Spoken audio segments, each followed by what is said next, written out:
ఆలస్యమైనప్పుడు కేంద్ర ప్రభుత్వం మీద సీమాంధ్ర పాలకులు సమైక్య పాలనలో ఒత్తిడి తెచ్చినప్పుడు ఇక తెలంగాణ రాష్ట్ర సాధన ఆనాటి రాజకీయ పార్టీలతో అసాధ్యం అనుకున్నప్పుడు వేలాది మంది సింగరేణి కార్మికులు నడుం బిగించి పిడికిలెత్తి కొట్లాడి తెలంగాణ రాష్ట్రాన్ని సాధించడానికి కారణమైన సింగరేణి కార్మికులు ఈ ప్రాంతానికి ప్రాతినిధ్యం వహించడం మన అందరికీ కూడా గర్వకారణం అని చెప్పి నేను ఈ వేదిక మీద నుంచి చెప్పదలుచుకున్నా.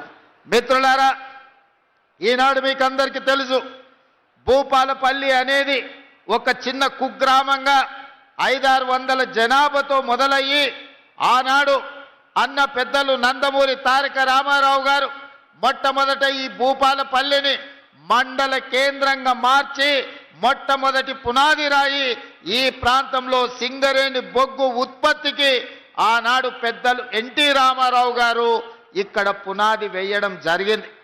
ఇక మళ్ళీ భూపాలపల్లి వెనక్కి తిరిగి చూడలేదు.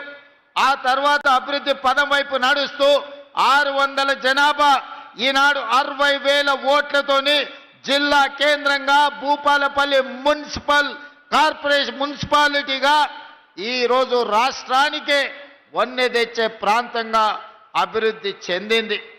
ఈనాడు మన కళ్ళ ముందల్లే చిన్న గ్రామం నుంచి జిల్లా కేంద్రంగా భూపాలపల్లి అభివృద్ధి చెందింది అనంటే ఆనాడు కాంగ్రెస్ పార్టీ చేసిన అభివృద్ధి ఈరోజు ఈ ప్రాంతం అభివృద్ధికి కారణమైంది.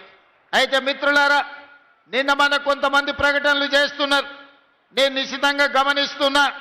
మేము భూపాలపల్లి జిల్లా ఇస్తే కాంగ్రెస్ పార్టీ జిల్లాను రద్దు చేస్తుందని ఒక తప్పుడు విషపు ప్రచారం చేస్తున్నారు.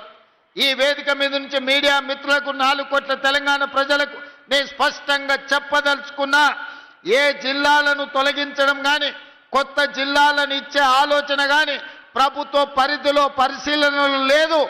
ఎన్నడైనా జిల్లాలను పునర్వ్యవస్థీకరించాలి, లేకపోతే రేషనలైజ్ చెయ్యాలి అని అంటే బహిరంగంగా ప్రజలకు చెప్పి శాసనసభలో చర్చ చేసి ప్రతిపక్షాల సూచనలు తీసుకున్న తర్వాతనే జిల్లాల గురించి ఆలోచన చేస్తాం.